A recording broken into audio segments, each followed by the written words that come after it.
Right now, 4 feet under your lawn, there is a temperature that never moves. Not in July, not in January, not during a heat dome, not during a polar vortex. It just sits there, quiet and constant, while your thermostat fights a losing battle upstairs. That temperature is roughly 55 degrees Fahrenheit, and by the end of this video, you're going to understand exactly why it exists, why an entire desert civilization built their empire's ice supply around it 2,400 years ago, and why a $300 length of plastic pipe can do something your $6,000 air conditioner can't. This isn't a life hack. It's thermodynamics that got buried, literally and legally. Part 1. The physics nobody taught you. Here's the mechanism, and it's simpler than most people expect. Soil is dense. A cubic foot of it weighs somewhere between 100 and 130 pounds depending on moisture content, which means it takes an enormous amount of energy to change its temperature even slightly. Engineers call this thermal mass, but the more useful concept is something called the annual temperature envelope. At the surface, temperature swings can hit 100 degrees between summer and winter. Go down 1 foot, and that swing shrinks. Go down 6 feet, and something strange happens. The swing nearly disappears. By 10 feet, in most of the continental United States, the ground holds within a degree or two of the region's annual average air temperature. Permanently, not usually, permanently. This has been documented since the 1950s in soil physics literature, and it's the same principle Oak Ridge National Laboratory has logged for decades of ground source heat pump research. Chicago sits near 55 degrees Fahrenheit down there, Atlanta closer to 62, Denver around 58, Phoenix around 70. But here's the detail most videos on this topic skip entirely: the phase lag. Heat doesn't just get blocked by soil, it gets delayed. A heat wave that bakes your roof in July doesn't reach 6 feet of depth until sometime in September, and by then, the surface has already started cooling. The ground is always running about 6 to 8 weeks behind the surface. That lag is why a wine cellar built in 1850 still holds a stable temperature with zero electricity. And it's the exact same lag that makes a buried pipe such a strange kind of air conditioner. It's not cooling the air chemically, it's just handing incoming air a temperature reading from 2 months ago. Now compare that to mechanical cooling. A standard split system air conditioner runs a coefficient of performance, the ratio of cooling delivered to electricity consumed, somewhere between 2.5 and 4. A properly built earth-air tunnel, sometimes called a thermal labyrinth, or in France, a puits canadienne, has been measured across dozens of monitored installations, delivering a coefficient of performance north of 20, sometimes into the high 20s. The only power draw is a small fan. That gap is not a rounding error. That's the difference between an industry and a hole in the ground. Everyone who has heard of this technology has heard about the Persian Yakhchal, the ice pits of Yazd, cooled by Kanat tunnels that stored ice through 115-degree summers 2,400 years ago.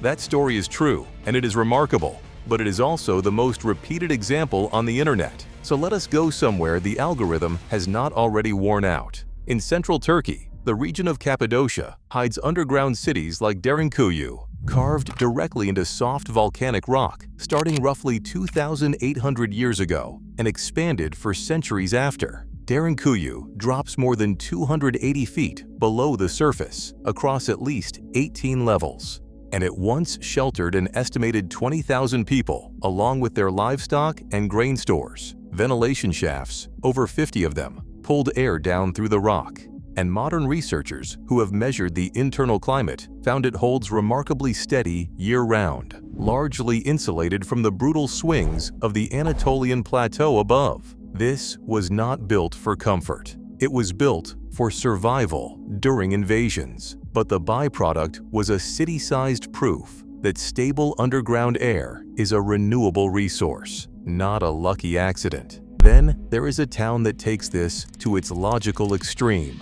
Coober Pedy, in the South Australian outback, where daytime surface temperatures regularly exceed 115 degrees Fahrenheit. A huge share of the roughly 3,500 residents live in dugouts, Homes carved into the hillside, where the interior temperature sits close to a comfortable 75 degrees Fahrenheit without any air conditioning at all, every single day of the year, in one of the harshest climates on the continent. Nobody there calls it green technology. They call it Tuesday.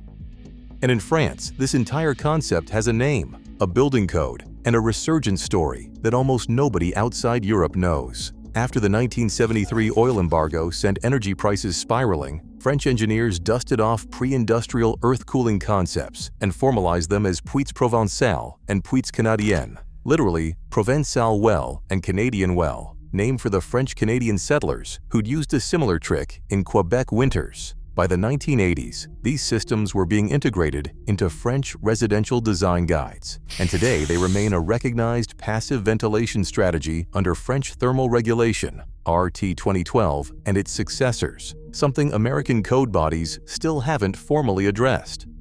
Part 3. Where the knowledge actually went. So if the physics is this simple and this well documented, why doesn't your contractor know about it? The usual story blames Willis Carrier and his 1902 invention outright, and that's part of it.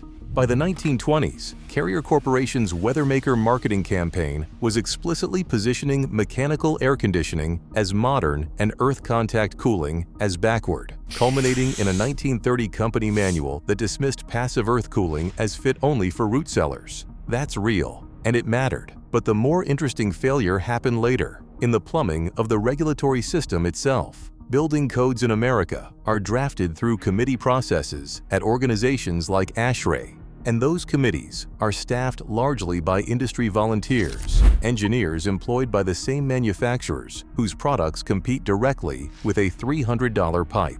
In 2019, ASHRAE's own technical committee on this subject declined to establish a performance pathway for earth-air heat exchangers, citing a lack of domestic performance data, despite the fact that Germany's Passive House Institute in Darmstadt had by that point been monitoring hundreds of residential earth tube installations since 2005, and Switzerland's ETH Zurich had run a 15-year longitudinal study on earth tube performance showing essentially no degradation over the entire monitoring period. The data existed. It just wasn't American data, and domestic performance data turned out to be a very convenient bar to fail. This isn't a conspiracy theory in the cartoonish sense. Nobody needed a secret meeting. It's a structural incentive. The United States residential cooling market is worth around $29 billion a year. A technology with no moving parts, no refrigerant, and a 50-year lifespan is not something any industry organization is going to volunteer to fast-track into the codebook, even when the physics is sound. It doesn't need malice. It just needs nobody in the room with a reason to say yes.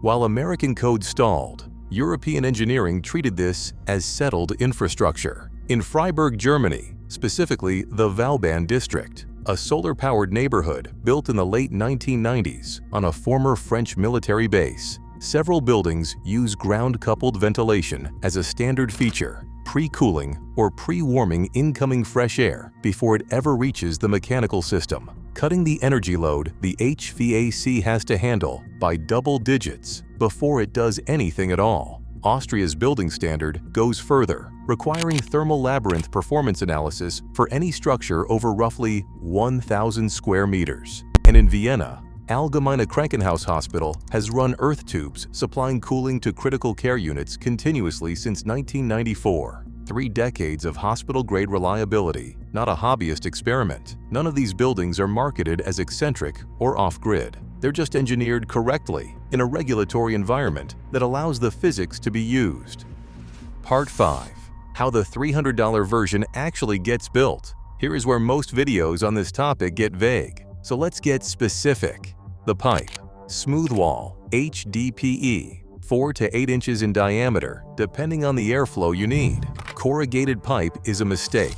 The ridges trap condensation and become a mold farm. Smooth wall lets moisture run straight through. The depth, 6 to 8 feet, below the frost line in most climates, into the zone where the temperature swing has essentially flattened out.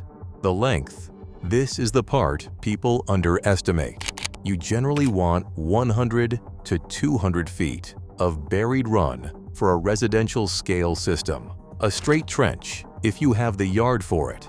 A serpentine layout, if you don't. Air needs enough contact time with the pipe wall to actually equalize with the surrounding soil. A run that's too short just moves warm air faster. It doesn't cool it.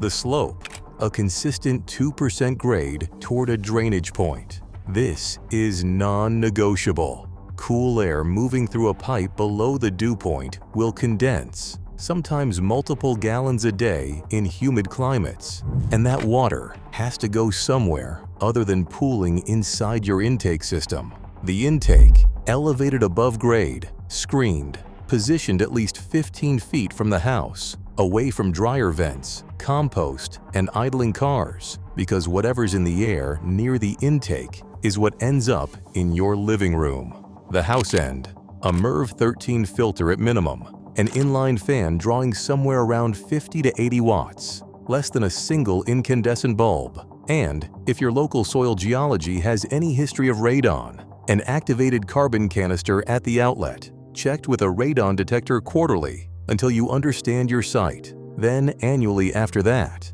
This is the one step nobody should skip.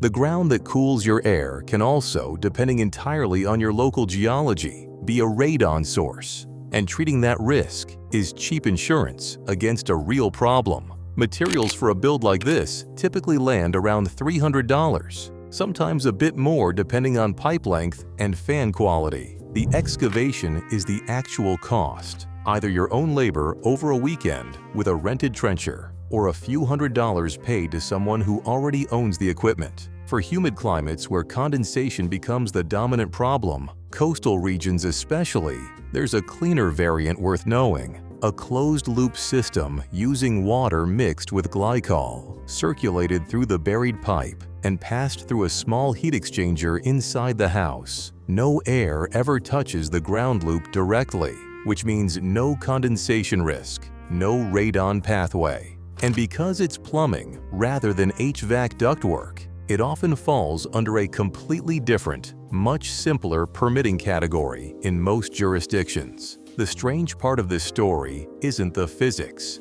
The physics is honestly kind of boring once you understand it. Dense mass resists temperature change, delay heat long enough, and it arrives already out of season. What's strange is how much infrastructure exists specifically to make sure you never learned that. A code committee that needed domestic data it wasn't looking for. A marketing campaign from 1930 that's still shaping what your building inspector considers normal. An entire generation of architecture students who graduated without ever hearing the term earth tube. None of that changes what's under your yard right now. 55 degrees, give or take, sitting there, whether or not anyone's built a code section for it. The Persians didn't need a permit to dig a qanat. The people of Cappadocia didn't need Ashray's approval to carve a city into rock that stayed livable through every invasion for 2,800 years. The ground doesn't check your paperwork before it does its job. If you've got a strip of yard the width of a car, you already have everything the physics requires. The rest is just a trench, a pipe, and the patience to let something older than every empire that's ever existed do the work for you.